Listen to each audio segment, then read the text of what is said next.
This Bible story will transform your confidence. I know because it transformed mine. I'm a mental performance coach, and this Bible story will teach you everything you need to know about building and maintaining confidence. The story we'll be reading is from 1 Samuel 17, and it's the story of David and Goliath. Now I know what you're thinking, you probably already know this story, but we'll be looking at it from a mental performance perspective, so I guarantee you've never heard it like this before. And after hearing this story from this perspective, you'll never wonder how to be more confident again. The story starts with the Philistine and the Israelite army lining up for battle. The Philistines have a 9-foot-tall champion warrior who steps forward and shouts, "Choose a man and have him come down to me. If he is able to fight and kill me, we will become your subjects. But if I overcome him and kill him, you will become our subjects and serve us." The Israelites were so terrified that no one stepped up for 40 days. This is where David comes in. David was the youngest son of Jesse, and Jesse's 3 oldest sons went to war. Since this went on for 40 days, the army was running out of food. So Jesse gave David some bread and cheese to take to his brothers and see how they were doing. Once he got there and was speaking with his brothers, Goliath stepped forward and gave his usual shout. Whenever the Israelites saw him, they fled in fear. But David asked a simple question, which is the first lesson we learn about building confidence. He asked, "What will be done for the man who kills this Philistine and removes this disgrace from Israel?" Whenever the Israelites heard Goliath, they fled in fear. Why? Because they were imagining what would happen if they failed. Dying, letting down their nation, causing their friends and family to be subject into slavery. Now I don't blame them, because those are some pretty high stakes. But when David heard Goliath, he asked, "What will happen if I succeed?" You can either think about all the bad things that could happen, which will make you nervous and prevent you from taking action, or you can think about all the good things that can happen, which will make you excited to take action. That's why the first lesson that we learned from David about confidence is view pressure not as what could go wrong, but as what could go right. David knew that he had God on his side regardless of the outcome. If he acted on faith, it would all work out. Apparently David was the only person in the whole army who even sounded confident this entire 40 days, because what David said was overheard and reported to King Saul, and King Saul sent for him. When David met with King Saul, David said, "Let no one lose heart on account of this Philistine. Your servant will go and fight him." Notice how he didn't even say he would win or beat Goliath. He simply said that he would fight him, that he would try, that he would give his best. This is because he viewed the situation as a challenge and not a threat. David understood that difficulties are tests from God, with the reward, either a reward on earth or an eternal one. The rest of the Israelites viewed Goliath as a threat, which meant they only looked at the consequences of fighting Goliath. But David looked at Goliath as a challenge, which meant he understood the consequences, but he also considered the benefits, the testing of his faith and character. You are not able to go out against this Philistine and fight him. You are only a young man, and he has been a warrior from his youth. This is proof that there will always be haters and doubters of your ability, but this is merely a test of your faith.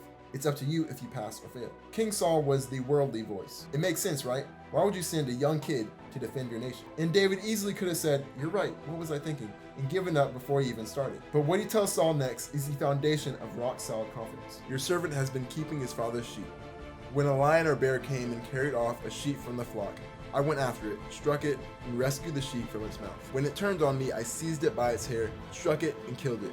Your servant has killed both the lion and the bear."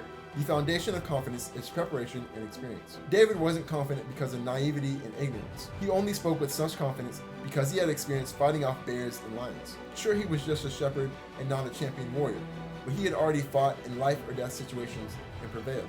So this was nothing new. "The Lord who rescued me from the paw of the lion and the paw of the bear will rescue me from the hand of this Philistine." This brings up an important question. Why did he even have those experiences in the first place? It's because God had chosen him before he was even born for this exact task. God had been preparing David for this moment his entire life. It wasn't by accident that David had encountered bears and lions as a simple shepherd.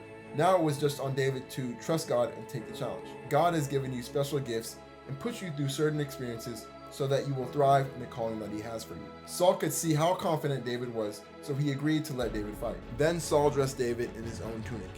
He put a coat of armor around him and a bronze helmet on his head.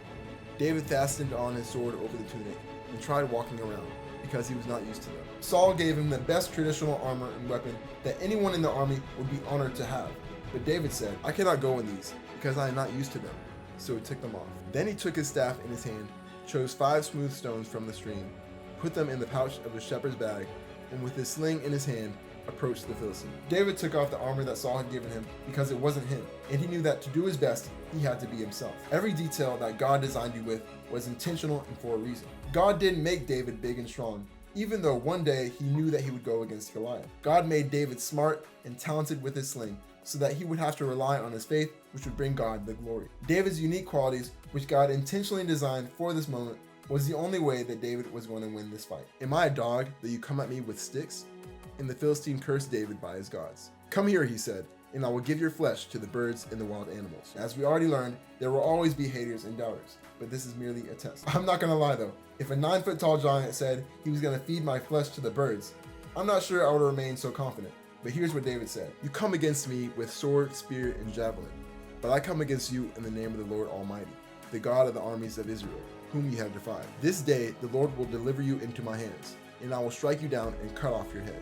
David knew there was power in words, so he used them to his advantage. David told him verbatim what was going to happen and how. This is why the world talks about speak it into existence, affirmations, and manifestation, which are partly true, but they miss the element of speaking the words of God, not your own. God already put on David's heart what he was meant to do.